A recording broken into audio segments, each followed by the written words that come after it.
Today, we're going to be talking about exercise, resistance training for old people, for the elderly, for seniors, for our golden oldies. For the old geezers watching this channel. I'm pretty sure old geezers is not the way they want to be referred to. What a bunch of snowflakes. I think snowflakes are more in the younger generations, not really the older generations. Whatever. Whether you're 25, 45, 65, or 95, this video is going to discuss specific issues that come up around getting older people into the gym.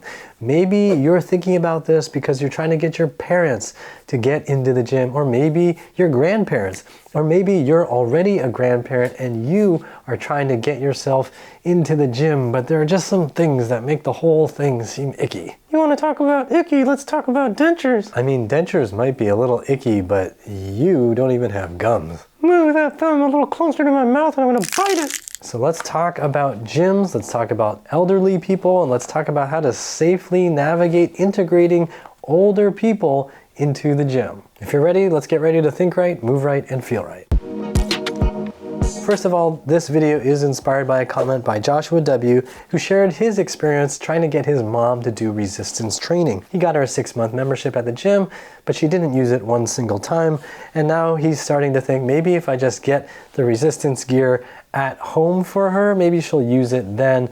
And I also had a bunch of frustration trying to get my own mother to try to do resistance training in the past before she passed away. With the luxury of hindsight and having seen how my mom's brain and body progressed as she got closer and closer to death, I want to make sure that younger generations with aging parents understand some of the challenges that you're going to encounter. And I want older generations to understand some of the challenges that you guys are going to encounter if you actually make it into the gym. So by the end of this video, you're going to understand how to help older people get into the gym and get integrated into that environment safely and in a way that doesn't feel like everything is just ugh.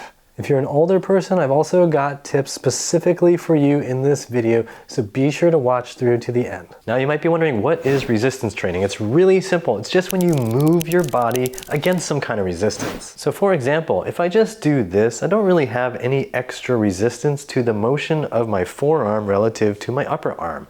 But if I take a weight and stick it into my hand, I now have resistance. If I take a bigger weight, I'm gonna have more resistance to the motion. Resistance can also be from using a rubber band. Resistance can come in different configurations with different contraptions and from different angles. You can also use your own body to create resistance that your muscles have to work against. For example, doing this motion is not really hard. But if I'm holding on to a pull-up bar and I want to do the same motion, I now have resistance that my muscles have to work with and work against so that I can perform the same exact motion. Resistance training helps you build muscle and maintain bone density, and it helps you feel more capable and confident in everyday life. Resistance training also gives you the opportunity to practice daily motions. Simple exercises like picking up a weight off the floor can help you bulletproof your body for daily life. If you can practice with a lighter weight,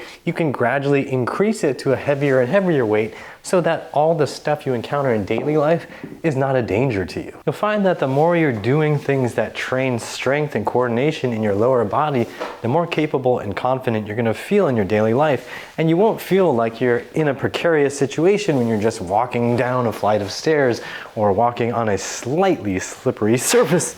So first, we're going to start off with the younger generations who might be trying to get their parents or grandparents into the gym. For the longest time, I was trying to get my mom to go to the gym and do some strength exercises. I got her books, I got her DVDs, I got her dumbbells at her house. I took her to her local gym a couple times, and that was a free gym that was just part of the community that she lived in. I tried to even give her little workouts that she could do on her own so that she could get stronger over time. Unfortunately, all those efforts pretty much failed, And in hindsight, I understand why they failed, and I want to lay some things out for you so you don't get as frustrated and angry as I did. The advice I'm about to give is going to vary based on your relationship to your parents or grandparents, and it's going to vary based on their personality. But here are some general guidelines that I think are going to be helpful. First of all, be prepared to put in time or money to make sure your parents or grandparents are getting one-on-one coaching and attention. If you have a relationship with them where you are able to be that coach, that is fantastic. Just be prepared to have to put in that time to help smooth out the transition into them being able to do things on their own. If you don't have the time or the knowledge to really help them, then be ready to have a trainer step in that's going to be able to help them get stronger safely. This can of course be tricky because the quality of trainers at any gym can vary really widely. I have walked into YMCAs and seen the trainers who are specialists in senior training having elderly people do exercises that make absolutely no sense. So do your best to find somebody who understands how to train somebody slowly and progressively without having them doing just a bunch of bodybuilding exercises or idiotic exercises standing on a Bosu ball. Oh God, I hate Bosu balls. I'm not going to say that you should never touch a Bosu ball, but I will say that if you're an elderly person who's never done resistance training, it is not important for you to get on a Bosu ball in the first week, month, or even year of your resistance training regimen. Especially if you have no hip muscles or leg muscles and your bones may be a little bit frail, there is no reason to start throwing you on something that's wobbly where you might fall over. Some basic strength training is all you're looking for. Another big thing that can help your parents is having bands and dumbbells at home. That way you can train them and coach them at home. You can have your eyes on them, you can see what they're doing, and you can spend 20 or 30 minutes on a short workout to help them build strength. If your parent or grandparent really doesn't want to be in a gym, then having all the equipment at home is a huge plus, and it means you get to spend more time with your parent showing them how to do something that's important for them, and it's just a great way for you to build some bonds. If your parent or grandparent is really intimidated by the gym, having the gear at home is a great way to solve that problem. It also means that you can be there at home with them to help them get stronger. You'll help them build muscle and you'll build bonds together. And if your aging loved one doesn't want to be in a gym, remember that that makes a lot of sense. If you were lucky enough to be introduced to the gym when you were younger by an older sibling or a parent, then you may not remember how awkward it might feel wandering into a gym with a whole bunch of machines that don't seem to make any sense. You've got people grunting and groaning, you've got big guys with huge muscles dripping sweat everywhere, and depending on the gym, you might have a bunch of teenagers doing ego lifts and taking pictures of themselves in the mirror. And that's not even mentioning the fact that our aging loved ones are not used to interacting with humans who functionally have no ears or eyes. Finally, if you are responsible for designing a workout for your aging loved one, remember to keep it simple. You don't need to have 15 different exercises for a 3-hour workout. A 20 or 30-minute workout that helps them build some ab strength, some leg strength, some upper body strength with a push and a pull is really all you need to do. You can then supplement that with some band work to do a little bit of work with the shoulders, a little bit with the hips, maybe use some ankle weights. Keep things simple for them and for yourself. If you have 2 different workouts that you can rotate, that's great. 3 times a week, perfect. If you happen to live with your aging loved one and you want them to do more on a daily basis, make sure you have some extra workouts to choose from and make sure they're not all hardcore. Maybe Mondays are the more challenging, higher volume, higher repetition days, and maybe Tuesdays are an easy day where they're just doing some light mobility work, maybe just working on some smaller muscles around the shoulders and hips. And then Wednesday is kind of like a, medium, quick 15-minute workout. There's no reason to try to turn it into some complex Olympic lifting training schedule. What if they want to do Olympic lifting? Okay, well, if they want to do Olympic lifts, then you should probably find some good Olympic lifting coaches, or you should be a good Olympic lifting coach. Such an ageist. I'm trying to be helpful here, are you? Ableist. Finally, one of the biggest tips I have for kids or grandkids who are trying to help their aging loved ones is to be really patient and compassionate, and also know that even with your best efforts, you might not be able to get your aging loved one to be as strong as you want them to be. You also may not be able to get them to do everything solo and on their own, feeling confident and independent. When we're younger, it's nice to believe that there is nothing that separates the young from the old, that your mind will stay just as sharp as it always was, and that your body can continue to do all the things that it used to do. But having watched my mom succumb to dementia, I can tell you that at this point in time, there are some things about aging that you may not be able to change or make the way you want. About 2 years before my mom died, she was really having trouble feeling her body and remembering just basic things. She couldn't really see and mimic things that she saw me doing. And so I remember very clearly during one of the workouts I was leading her through, she got so sad and frustrated and started to apologize to me because she couldn't remember and couldn't do something simple like lifting her leg. It took her many, many tries to try to just do this one simple motion. And even though she could feel herself getting stronger, and even though I could see how much more mobile she was and how much more balance she was getting and how much more strength she was getting, she couldn't remember how to do these things on her own, and she couldn't replicate them without my being there to help her every single time for every single repetition. At the time, I wasted a lot of emotional energy getting angry and frustrated at her for not being smarter, for not remembering, for not being a stronger person. And I really want to warn you about that possibility so you can set appropriate expectations for yourself. The last thing you want to do is have anger and frustration drive a wedge between you and the person you're trying to help. Did you just cry on camera? Shut up.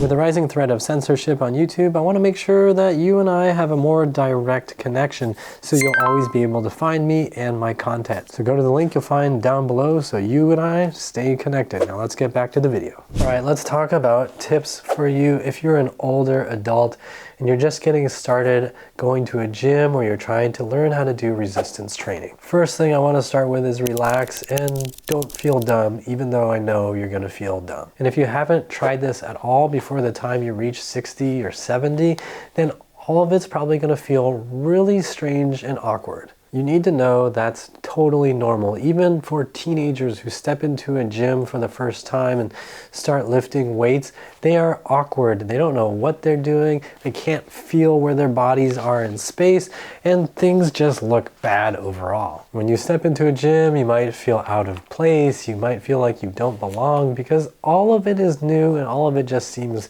kind of weird. Just keep going, spending a little bit of time every day or every couple days. Use some of the equipment, grab some dumbbells, start doing some simple exercises. Even more important than being at a gym is actually getting some help from a trusted person. Hopefully it's a trusted loved one, somebody in your immediate or extended family, somebody who has the time and motivation to help you do some basic exercises safely. If you don't have a family member handy to help you, then ask for help from somebody at the gym. You can try getting a trainer if you have the budget for it. Otherwise, look around the room and try to find somebody who's middle-aged and seems to know what they're doing. Don't ask teenagers for help. Or super buff dudes who can't hear you anyway. And anyone who's grunting and working out so hard you suspect they might be pooping in their own pants is not somebody you want to get advice from. My third and final piece of advice is that you find the right challenge for you. You're not looking to be working out so intensely that it looks like you're pooping in your own pants. If you're somebody's aging loved one, then you're not trying to set any world records for the most amount of weight lifted. You're not trying to get huge and buff to impress a whole lot of people. You're trying to maintain bone density and muscle mass so you can be independent so that you have the balance to get here to there without feeling like you might fall over and break a hip. The more competent you feel in a larger variety of movements, the more confident you're going to feel. You're trying to build strength to control your body in a lot of different positions so that you can handle day-to-day life and all the little surprises it might throw at you. That means you want to be able to lift a decent amount of weight, but it doesn't mean you have to lift 400 pounds off the floor. If you can lift 40 or 50 pounds off the floor, you're going to be able to lift up any delivery box that comes to your front door, and you'll definitely be able to lift up your own groceries without any issue. If you can do a deep Asian squat to get down to the floor, it means you're going to be able to play with your grandkids without feeling like you're about to die. If you can get up and down from the floor and walk up and down stairs without any creaks or cracks, you're going to feel a lot better about your daily life. All of those goals are 100% achievable if you take the time to train your body to be able to do them. Your muscles need more strength. They might need more flexibility as well. For more free videos to help seniors feel competent and confident in their bodies, check out these videos here. To support this channel, use the donate link you'll find in the description box, or use the join and thanks buttons you'll find on YouTube. Like, share, and subscribe with the bell notification on, and as always, I hope you remember that pain sucks, life shouldn't.